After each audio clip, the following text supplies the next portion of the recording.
ভক্তি কার মধ্যে থাকে? যিনি ভক্ত তার মধ্যে ভক্তি থাকে। তাহলে ভক্তিটা কি ভাই? ভক্তিটা কি? ভক্তি মানে ভজন, ভক্তি মানে সাধন, ভক্তি মানে প্রেম, ভক্তি মানে ভালোবাসা। ভগবানের চরণে পূজা করছো, বলে না এই পূজা করবি একটু ভক্তি ভরে করবি, ওটাই ভক্তি। ভগবানের গলায় একটা মালা পরিয়ে দিয়েছো, ভক্তি। ভগবানকে আরতি করছো, ভক্তি। ভক্তি যার ভগবান তার, সর্বশাস্ত্রে কয় ভক্তি বিনা কৃষ্ণ কভু নাহি প্রেমোদয়।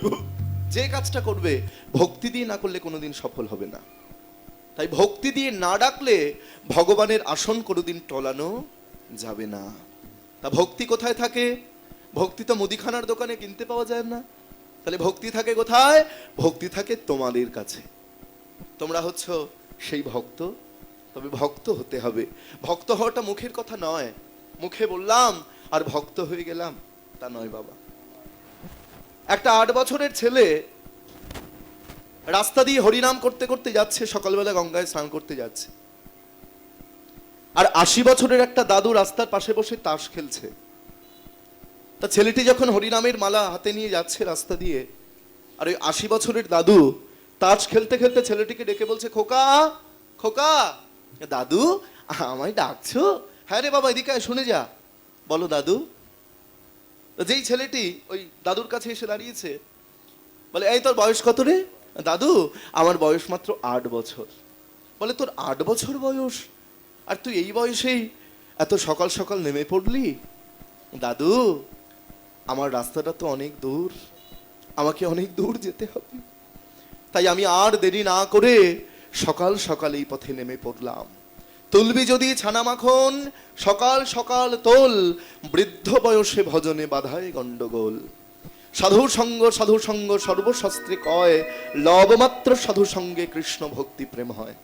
আগুন লাগে কখন বাবা? সকালেও আগুন লাগে না, বিকালেও আগুন লাগে না, আগুন লাগে ঠিক দুপুরবেলা। সকালে আগুন লাগলে সে আগুন জল দিয়ে নেভানো যায়, বিকালে আগুন লাগলে সে আগুন জল দিয়ে নেভানো যায়, কিন্তু দুপুরবেলা যদি আগুন লাগে সে আগুন কিন্তু জল দিয়ে নেভানো যায় না। তাই যত পারবে সাধু সঙ্গ করবে, যত পারবে কীর্তন শুনবে, যত পারবে বৈষ্ণবের সঙ্গ করবে। বলে জঙ্গলের মধ্যে যদি একটি চন্দন বৃক্ষ থাকে, আশপাশের যে গাছগুলো থাকে পুরো বাগানটাই কিন্তু চন্দনের গন্ধে সুগন্ধময় হয়ে যায়। চন্দন কিন্তু বলে না যে তুমি আমার গন্ধ নেবে। আগুন জ্বললে, যখন আগুন জ্বালানো হয় তখন আশপাশে যারা থাকে তারাও কিন্তু বাবা তাপটা পেয়ে যায়। আগুন কি বলে যে তুমি আমার তাপ নেবে? বলে না। পাশে যারা থাকে তারাও কিন্তু তাপটা পেয়ে যায়। ঠিক তেমনি সাধু সঙ্গ করতে করতে, বৈষ্ণব সঙ্গ করতে করতে সেও কিন্তু সাধু হয়ে যায়। বলে শোনো, বড় লোকের যা ধন আছে সাধু তা নেয় না। মায়েরা খুব মন দিয়ে শুনবে কথাগুলো। বড় লোকের যা ধন আছে সাধু তা নেয় না, আর সাধুর যা ধন আছে বড় লোক তা পায় না। গৌর লীলার তুল্য লীলার কি কোথাও আছে? সকল লীলাহার মেনেছে গৌর লীলার কাছে। সকল তীর্থের সার জগন্নাথ ক্ষেত্র, সকল সাধনার সার সুনির্মল চিত্ত, সকল পূর্ণের সার অন্ন বস্ত্র দান, সকল পুরাণের সার হরি গুণগান, সকল কর্মের সার নিষ্কাম কামনা, সকল ধর্মের সার হিংসা ধর্ম মানা, সকল পক্ষীর সার গরুর মহাপক্ষ, সকল বৃক্ষের সার তুলসীর বৃক্ষ, রাক্ষস কুলের মধ্য সার প্রহ্লাদ রতন, সেই সার সেই জন হরিপরায়ণ। কয় কলিযুগে শ্রীকৃষ্ণ চৈতন্য অবতার, ক্ষয় খেলিবার প্রবন্ধে কইলেন খোল করতাল, গয় গড়াগড়ি যান প্রভু নিজ সংকীর্তনে, ঘয় ঘরে ঘরে হরিনাম দেন সর্বজনে। উময় উচ্চৈ স্বরে কাঁদেন প্রভু জীবের লাগিয়া, ছয় চেতনা করেন প্রভু কৃষ্ণ নাম দিয়া, ছয় ছল ছল করে প্রভু রাখি নেত্র জল, বর্গের জয় জগৎ পবিত্র কইলেন গৌর কলেবর। ঝয় ঝলমল মুখ যার পূর্ণ শশধর, ইঙয় এমন কভু দেখি নাই দয়ার সাগর। টয় টলমল করে অঙ্গ ভাবেতে বিহল, ঠয় ঠমকি ঠমকি যায় বলে হরিবোল। ডয় ডোর কৌপিন প্রভুর কোটির পরে, ঢয় ঢলিয়া ঢলিয়া পড়ে গদাধরের কোলে। মধ্যাহ্ন নয় আন পর সঙ্গ গোরা না করে শ্রবণ, তয় তাল মান গান রসে মজাই আমন। তা মহাপ্রভু যে হরিনাম আমাদের মধ্যে এনেছেন, গোলকের প্রেমধন হরিনাম সংকীর্তন সকলের মধ্যে বিলিয়ে দিলেন। বলে নাও নাও ধরো ধরো। ও ভাই হরিনাম সকলকে দান করলেন, কোনো উঁচু নিচু দেখলেন না। কি গো মায়েরা, হিন্দু হোক, মুসলমান হোক, খ্রিস্টান হোক, বৌদ্ধ হোক, যেই হোক না কেন, যাকে দেখছে তাকে হরিনাম দিচ্ছে। তারপরে সম্পদ বলতে কি বুঝি? সোনা, আমাদের জমি, আমাদের বাড়ি গাড়ি, এগুলোকে আমরা সম্পদ বা সম্পত্তি বলে মনে করি।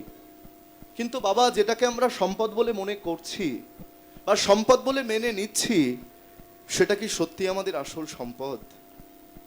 সেটা কি সত্যি আমরা এনেছিলাম? আবার যখন চলে যাব আমরা কি নিয়ে যেতে পারবো? তাহলে যেটা আমরা আনিনি বা নিয়ে যেতে পারবো না, সেটাকে আমরা সম্পদ বা সম্পত্তি কি করে বলি? আর সেটা যদি সম্পত্তি হয়ও, সেটা অরিজিনাল নয়, ডুপ্লিকেট সম্পদ। তাহলে আসল সম্পদ কি? শ্রী গৌরাঙ্গের দুটি পদ, যার ধন সম্পদ। কেউ যদি আমার গৌরহরির চরণকে তার সম্পদ বা সম্পত্তি বলে মনে করতে পারে, তাহলে সে জানে ভকতি রস সার। এই জগতে শ্রেষ্ঠ ভক্ত হচ্ছেন একমাত্র তিনি, তিনিই ভক্তির অধিকারী। ভগবান কৃষ্ণ বলে, সুদামা ওই দেখ বৃন্দাবনের কাছে পাকা পাকা আম ফলে আছে, দে ভাই আমাকে একটা আম পেড়ে দে। সুদামা বলে, কানাই তুই আম খাবি? বলে, হ্যাঁ রে আমি আম খাবো, আমায় একটা আম পেড়ে দে। ভক্তমণ্ডলী মায়েরা, গাছ থেকে সুদামা একখানি আম পেড়েছে। আর আমটা পেড়ে যেই না ভগবান কৃষ্ণকে দিতে যাবে, মনে মনে ভাবছে, আমি ভালো, আমার কানাই ভালো, আমি ভালো, আমার কানাইও ভালো। কিন্তু কংস মহারাজ তো ভালো নয়। যে কংস মহারাজ ভাই কানাইকে মারবার জন্য পুতনার বক্ষে বিষ মেশাতে পারে, না জানি সেই কংস মহারাজ আমাদের ভাই কানাইকে মারবার জন্য যদি আমের মধ্যেও বিষ মাখিয়ে রাখে। আগে দেখবো, আমটা খেয়ে আগে দেখবো যে আমের মধ্যে বিষ আছে কিনা। আমি মরে যাই তাতে দুঃখ নাই, আমি মরে গেলে কি হবে? কিন্তু আমাদের ভাই কানাই যদি মরে যায়, আমরা আমাদের ভাই কানাইকে বাঁচাতে পারবো না। কি করেছে মায়েরা? সুদামা আমটা নিয়ে আমটা আগে একটা কামড় বসিয়েছে, আমটা সেবা করেছে। সেবা করে আবার অপেক্ষা করে দেখছে যে আমি মরি কিনা।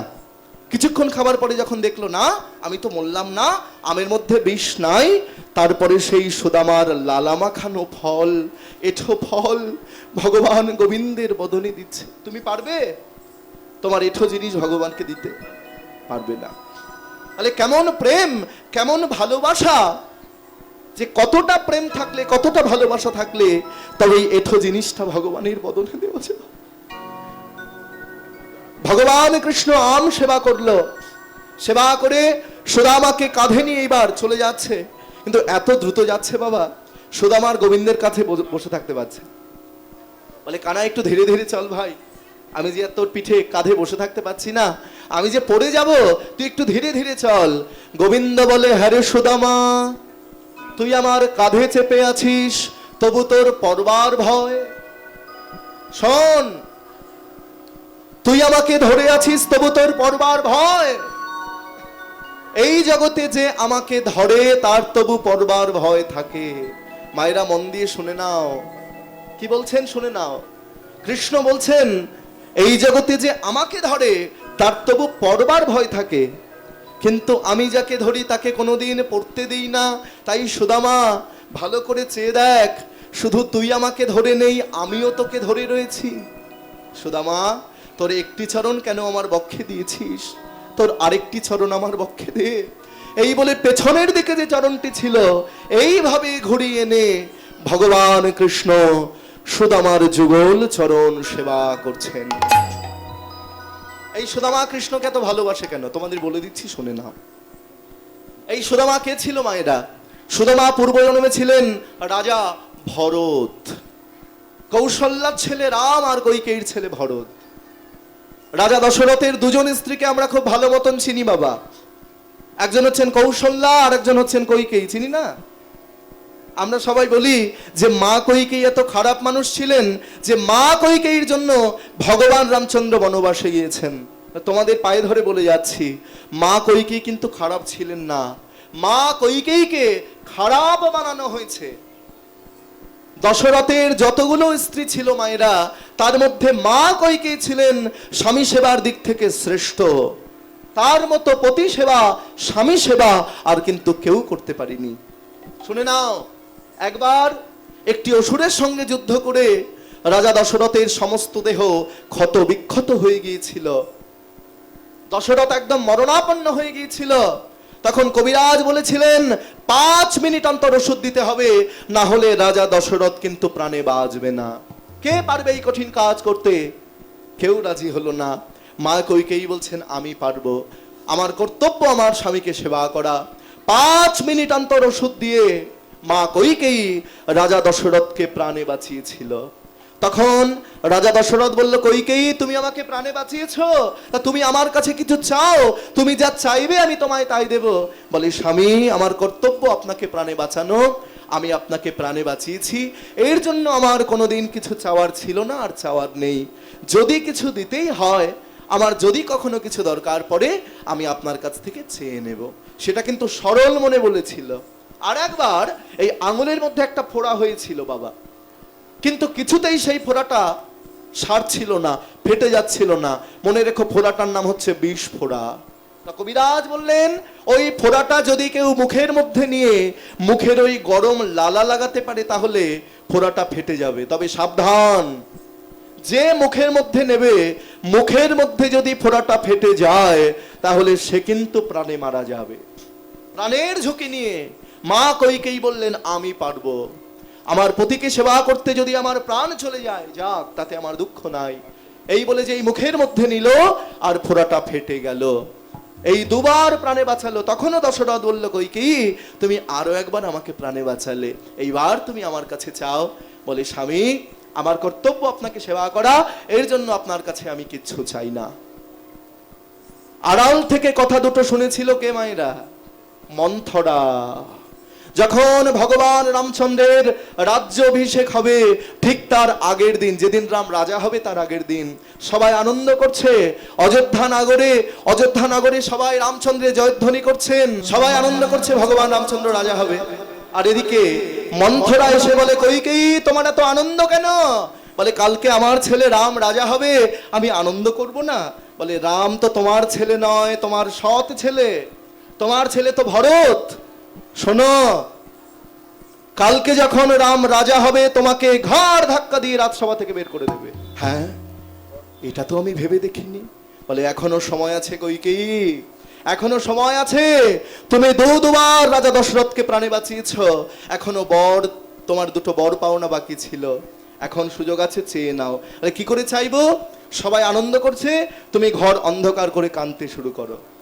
মা কইকেয়ী ঘর অন্ধকার করে কাঁদতে শুরু করে দিয়েছে বাবা। দশরথ এসে বলছে, কইকেয়ী আজ আমার আনন্দের দিন, কালকে আমার ছেলে রাম রাজা হবে, আর এই আনন্দের দিনে তুমি কাঁদছো কেন? তোমার ঘর অন্ধকার কেন? কইকেয়ী এসে বলছেন, স্বামী আমি আপনার কাছে কোনোদিন কিছু চাইনি। তবে স্বামী, বলে, হ্যাঁ তুমি তো আমার কাছে চাওনি, আমাকে দুবার প্রাণে বাঁচিয়েছ, তোমায় বলেছিলাম কিছু চাও চাও, তুমি তো চাওনি। বলো কইকেয়ী, আজ তোমার কিছু চাওয়ার আছে? তুমি যা চাও আমি তোমায় তাই দেব। সোনা দানা টাকা পয়সা, আমি কথা দিলাম, তোমার যা চাই আমি তোমাকে তাই দেব। স্বামী আমার বেশি কিছু চাওয়ার নেই, আমার মাত্র দুটি জিনিস চাই, তবে সোনা দানা টাকা পয়সা নাই। তাহলে কি চাও? স্বামী আমার প্রথম বর 14 বছরের জন্য রাম যাবে বনবাসে, দ্বিতীয় বর আমার ছেলে ভরত রাজা হবে। কইকেয়ী, কইকেয়ী তুমি না মা, তুমি মা হয়ে এত বড় কথা বলতে পারলে? কইকেয়ী তুমি কেমন মা? মায়ের এক ফোঁটা দুধের ঋণ শোধ হবে না কোনোদিন, জন্ম জন্মান্তরে করিলে সাধনা, স্বার্থ ছাড়া বন্ধু বান্ধব কাছে আসে না, তো স্বার্থ ছাড়া শুধু আমার মা। তুমি কেমন মা? তুমি তোমার সন্তানের অমঙ্গল ডেকে আনছো। স্বামী এছাড়া আপনার কাছে আমার আর কিছু চাওয়ার নেই। বেশ, রাম তো বড় হয়েছে, আমি আগে রামের কাছে জিজ্ঞাসা করি। রামকে ডেকে আনানো হলো। রাম, পিতা আপনি আমায় ডেকেছেন? হ্যাঁ রাম, আজ আমার আনন্দের দিন, কালকে তুমি রাজা হবে, আমি চাই তুমি আমার সোনার সিংহাসনে বসো, কিন্তু তোমার সৎ মা চায় কাল তুমি 14 বছরের জন্য বনবাসে চলে যাও, এই রাজ্যের রাজা আমি, যদি কাউকে কোনো কথা দিই সে কথা রাখতে আমি বাধ্য। আমি যদি ঘরে কথা না রাখতে পারি, আমি বাইরে কি করে কথা রাখবো? ভগবান রামচন্দ্র কি বললো জানো মায়েরা? বলছেন পিতা স্বর্গ পিতা ধর্ম পিতা হি পরমং তপ প্রীতরি প্রীতিম আপন্নে প্রিয়ন্তে সর্বদেবতা। বলছেন পিতা স্বর্গ পিতা ধর্ম পিতা হি পরমং তপ, পিতা হচ্ছেন পরম তপস্যা, প্রীতরি প্রীতিম আপন্নে প্রিয়ন্তে সর্বদেবতা। বলছেন বাবা যদি খুশি হয়ে যায় তাহলে সমস্ত দেব দেবতাও কিন্তু খুশি হয়ে যায়। আমার পরম সৌভাগ্য, আমি যেখানেই কীর্তন করতে যাই বাবা, আমার সঙ্গে আমার বাবা মা দুজনেই যায়, এখানে বসে আছে। আমার কীর্তন শিক্ষাগুরু আমার বাবা শ্রী শচীনন্দন সরকার। আমাদের 3 পুরুষ কীর্তন, আমার দাদু কীর্তন করতেন রাধারমন সরকার, তারপরে আমি গৌরগোপাল, বাবা শচীনন্দন সরকার, তারপরে আমি গৌরগোপাল সরকার।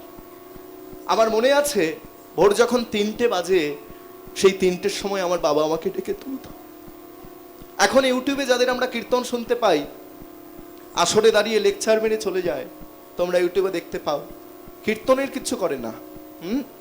যে কীর্তন কি রতন, থাকে কোথায় জলের তলায়, না ডুবলে আস্বাদন করা যায় না। আমাদের বৈষ্ণবীয় পদাবলী সাহিত্যে এত এত পদ লিখে গিয়েছেন, যেটা গাইলে আর কিছু গাওয়ার দরকার হয় না বাবা। সত্যি এখন কীর্তনটা হারিয়ে যাচ্ছে, কীর্তনটা নেই। তোমাদের কাছে বলে যাই, তোমাদের এত সুন্দর আসর, এখানে তোমরা কীর্তনটাকে নষ্ট হতে দিও না মায়েরা।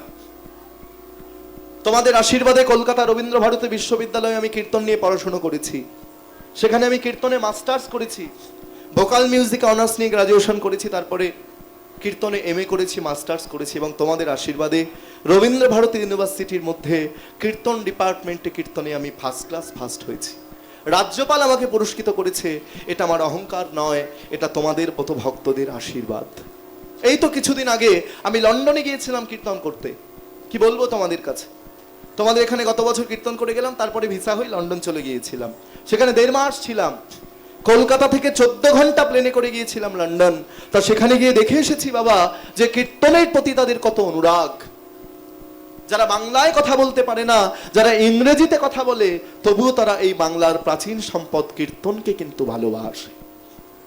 ইংল্যান্ডের বিভিন্ন শহরে আমার কীর্তন ছিল, বার্মিংহাম, ম্যানচেস্টার, পোর্টসমাউথ, তারপরে স্কটল্যান্ড যেখানে প্রচুর ঠান্ডা, সেখানকার রাজধানী হচ্ছে ইডেনবরা, সেই ইডেনবরাতেও আমার কীর্তন ছিল।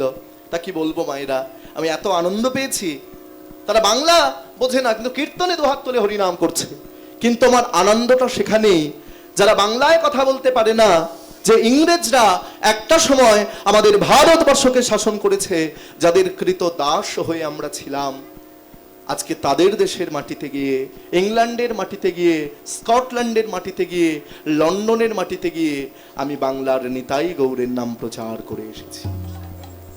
হ্যাঁ, তা কি বলবো মায়েরা, তোমাদের এই ডায়মন্ড হারবারকে আমি খুব ভালোবাসি। আমার খুব ভালো লাগে। আমার শরীরটা ভালো নয়, প্রতিদিন কীর্তন। তোমরা তো একদিন না ঘুমিয়ে আসরে বসে ঘুম পেয়ে যায়, আর প্রায় 1.5 মাস আমি রাত্রি জাগা, 1.5 মাস আমার ঘুম নেই।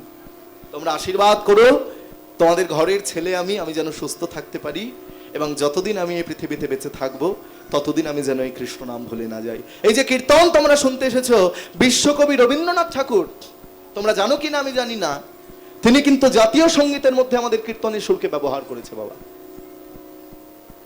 যখন রবীন্দ্রনাথ ঠাকুরকে বলা হলো যে আমাদের জাতীয় সঙ্গীত লেখার জন্য, রবীন্দ্রনাথ ঠাকুর মনে মনে ভাবলেন, ভারতবর্ষ হচ্ছে গণপ্রজাতান্ত্রিক দেশ, এখানে হিন্দু, মুসলমান, শিখ, খ্রিস্টান, বৌদ্ধ, জৈন সমস্ত ধর্মের মানুষ রয়েছে, তার সবাইকে নিয়ে লিখতে হবে। সেই জন্য ওই যে জনগণ মন অধি জাতীয়, আমি গাইবো না, গাইলে স্যালুট জানাতে হবে, উঠে দাঁড়াতে হবে, আমি গাইবো না।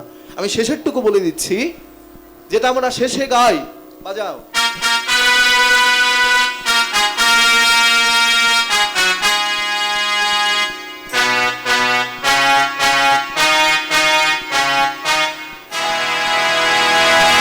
কি বলে?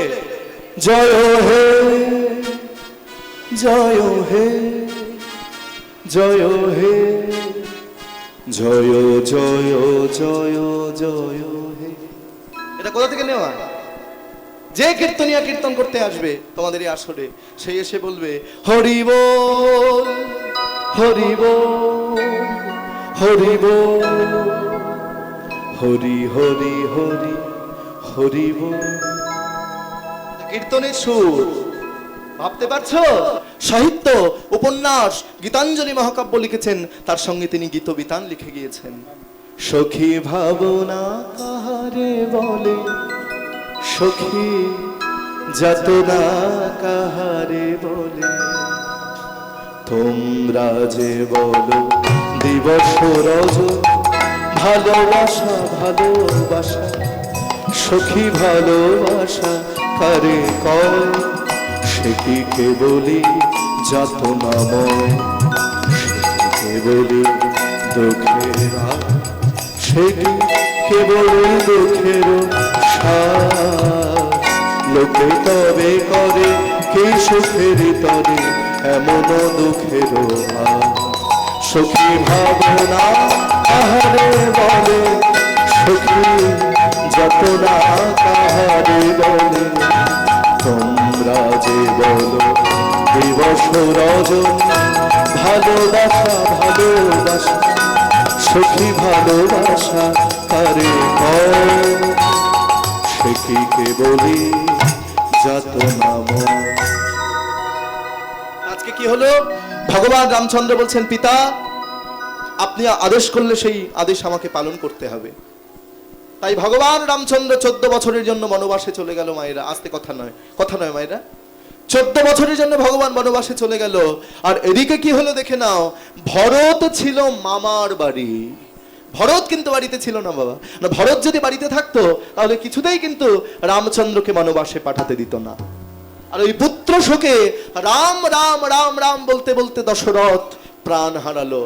অন্ধমুনি অভিশাপ দিয়েছিলেন, 4 পুত্র থাকতেও তুমি বাসি মরা হবে।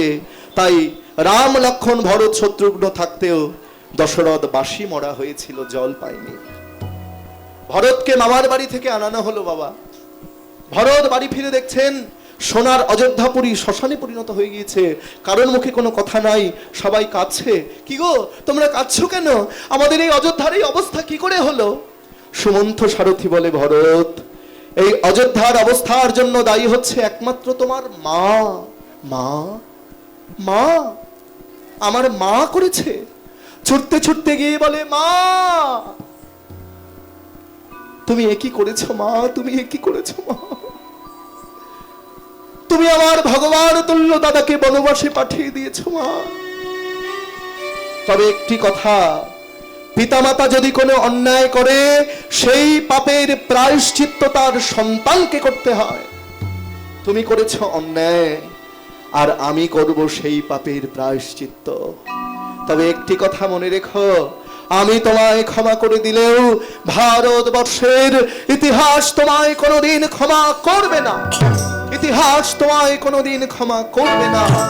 ভারতবর্ষের ইতিহাস তোমায় কোনোদিন ক্ষমা করবে না। আমি যাচ্ছি বনে আমার দাদাকে ফিরিয়ে আনতে।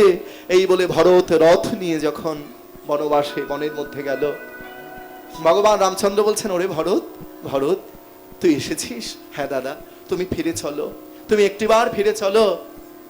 তুমি ছাড়া সোনার অযোধ্যাপুরী শ্মশানে পরিণত হয়েছে। ওরে ভরত তুই কেমন ভাই, তুই কেমন ভাই রে ভরত, তুই কেমন ভাই? দাদা যদি সম্পত্তি ছেড়ে চলে যায় মায়েরা, কি গো ভাইয়ের মনে খুব আনন্দ হয়, হয় না? যে এই সম্পত্তি আমার। তুই কেমন ভাবি, আমি সম্পত্তি ছেড়ে চলে এসেছি, তুই আমাকে ফিরিয়ে নিয়ে যেতে এসেছিস। হ্যাঁ দাদা, তুমি একটিবার ফিরে যাও। তুমি ছাড়া সোনার অযোধ্যাপুরী শ্মশানে পরিণত হয়ে গিয়েছে। ভাই তোকে একটা প্রশ্ন করি, তুই বল, এই জগতে বাবা আগে না ভাই আগে? এই জগতে বাবা আগে ভাই পরে। বাবা যদি না থাকতো আমরা কিন্তু ভাইকে পেতাম না। আস্তে কথা নয়। তা ভাই, আমি পিতৃ আদেশ পালনের জন্য বনবাসে এসেছি। এখন যদি আমি বাড়ি ফিরে যাই তাহলে ইতিহাসের পাতায় বড় বড় অক্ষরে লেখা হবে, রামচন্দ্র পিতৃ আদেশ পালন করেনি। আমি ফিরে যাব না। তুই ফিরে যা ভাই, তুই ফিরে গিয়ে রাজত্ব পরিচালনা কর। তবে আমি ফিরে যাব কোন দিন? যেদিন 14 বছর পূর্ণ হয়ে যাবে।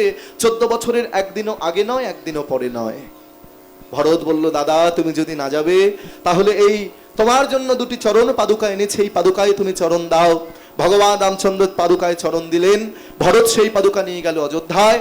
অযোধ্যায় ফিরে সোনার সিংহাসনে সেই পাদুকা প্রতিষ্ঠা করে তার নিচে কুশের আসন পেতে বসে ভরত রাজত্ব পরিচালনা করলো বাবা। তারপরে তোমরা সবই জানো, যখন 14 বছর পূর্ণ হয়ে গেল, যখন রাবণ সীতাকে হরণ করে নিয়ে গেল, তারপর ভগবান রামচন্দ্র হনুমানের সহযোগিতায় রাবণকে বধ করে 14 বছর পূর্ণ করে যখন অযোধ্যায় ফিরে এলো, সবার মনে কি আনন্দ যে ভগবান ফিরে এসেছে। বলে ভগবান রামচন্দ্র কি, সবার মনে কি আনন্দ। হ্যাঁ, সবাই আনন্দ করছে মায়েরা। কিন্তু এদিকে দেখা গেল কি, আসতে ভরতের কাছে এসে দাঁড়িয়েছে। ভরত, ওরে ভাই, আজ আমার আনন্দের দিন, আমি ফিরে এসেছি বাড়িতে, আমি আজ আনন্দের দিনে সবাইকে সবকিছু দান করছি। ওরে ভরত, তুই আমার কাছে কিছু চা ভাই, সোনার হার, হীরের আংটি, তুই যা চাইবি আমি তোকে তাই দেব। বলে দাদা গো, আমি যখন তোমাকে বনের মধ্যে ফিরিয়ে আনতে গেলাম, তোমায় কতবার বললাম তুমি ফিরে চলো, ফিরে চলো, ফিরে চলো, সেদিন তুমি আমার একটি কথাও শোনোনি। কিন্তু দাদা, সেদিন আমি যদি তোমার বন্ধু হতাম, সেদিন কিন্তু তোমার কোনো কথা শুনতাম না, তোমাকে টানতে টানতে আমি বাড়িতে নিয়ে আসতাম। তাই দাদা, সেদিন আমি ভাই ছিলাম বলে দাদার আদেশ পালন করতে আমি বাধ্য হয়েছি। তাই তোমার কাছে আমার নিবেদন, আবার যদি আগত জন্মে তোমাতে আমাতে কোনোদিন দেখা হয়, সেদিন আর তোমার ভাই হতে চাই না। লওরে কিশোরীর প্রেম নিতাই ডাকে আয়, লওরে কিশোরীর প্রেম নিতাই ডাকে আয়, লওরে কিশোরীর প্রেম নিতাই ডাকে আয়, লওরে কিশোরীর প্রেম নিতাই ডাকে বলে নিতাই ডাকে আয়, আয় আয় গৌর ডাকে আয়, নিতাই ডাকে আয়, আয় গৌর ডাকে আয়, আমার নিতাই ডাকে আয়, আয় গৌর ডাকে আয়, নিতাই ডাকে আয়, আয় আয় গৌর ডাকে আয়, নিতাই ডাকে আয়, আয় গৌর ডাকে আয়, আমার নিতাই ডাকে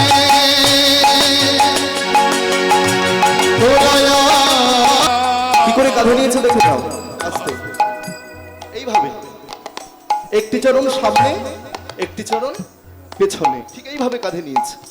আজ সুদামারে লইয়া কাঁধে চলিতে লাগিলা,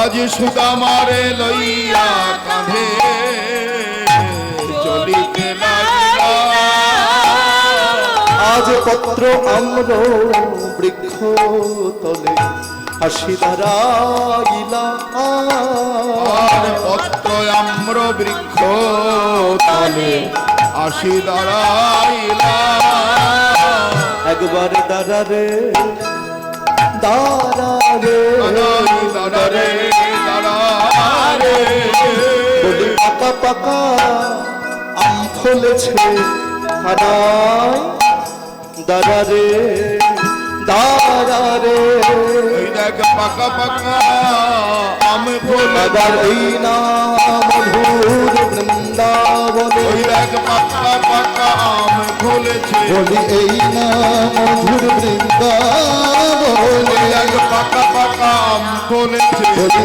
এই না মধুর বৃন্দাবনে, পাকা পাকা আম ফলেছে, বলি এই না মধুর বৃন্দাবনে, পাকা পাকা আম ফলেছে, কানাই একবার দাঁড়ারে দাঁড়ারে, রঘুপতি রাঘব রাজারা পতিতে পাবন সীতারাম, হরি বল। রঘুপতি রাঘব রাজারা পতিত পাবন সীতারাম, রঘুপতি রাঘব রাজারা পতিত পাবন সীতারাম, রঘুপতি রাঘব রাজারা পতিত পাবন সীতারাম, সীতারাম সীতারাম सीताराम बोलो सीताराम, सीताराम जय जय सीताराम, सीताराम जय जय सीताराम। ईश्वर अल्लाह तेरो नाम सबको सम्मति दे भगवान। हरि बोल। ईश्वर वल्लभ तेरा नाम सबको सम्मति दे भगवान। रघुपति राघव राजा राम, पतित पावन सीताराम। जय रघुपति राघव राजा राम, पतित पावन सीताराम। रघुपति राघव राजा राम, पतित पावन सीताराम। ওরে ভরত, তুই ভাই হতে চাস না, কি হতে চাস? বলে দাদা গো, আমায় বন্ধু করে, বন্ধু করে জন ও ও দিও ও ও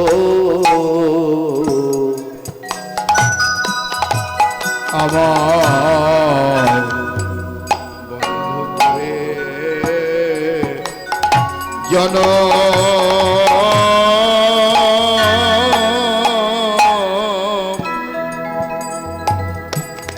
জনম দিও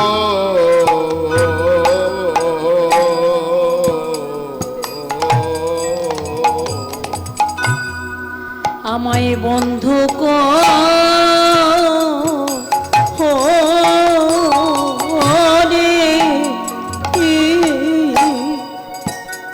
আমায় বন্ধু করে জানো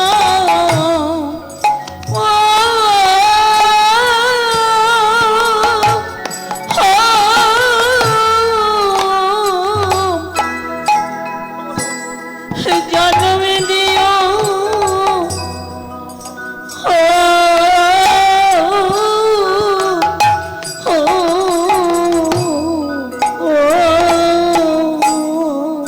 আমি আর ভাই হতে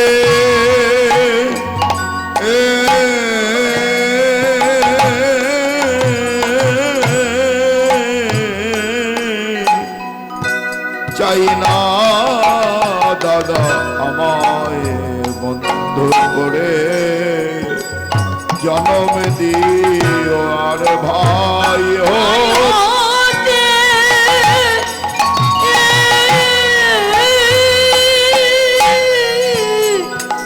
ভাই হতে আমি চাই না,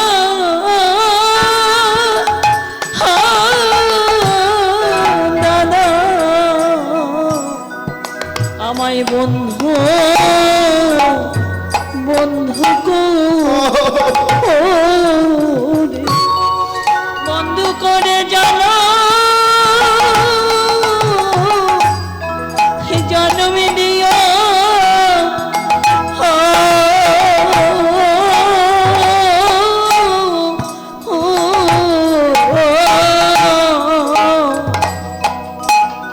আমি আর ভাই হতে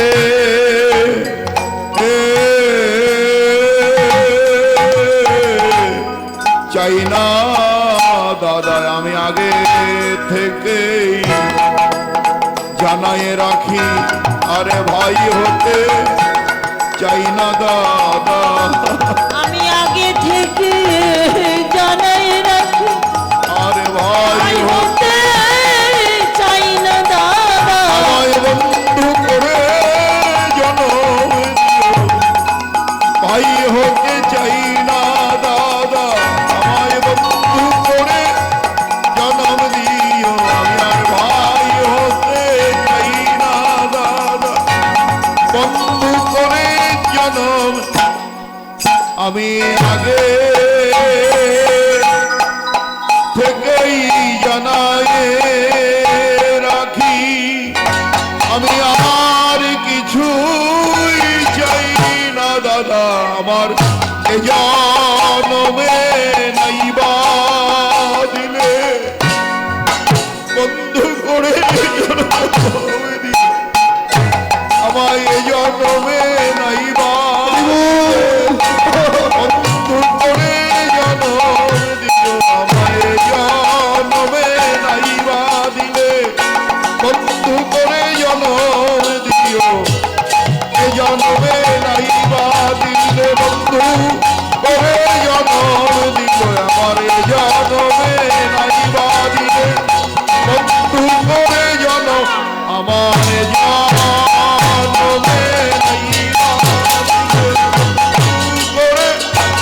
দিল আমার জনমে নাইবা দিলে বন্ধু করে জনম দিও আমার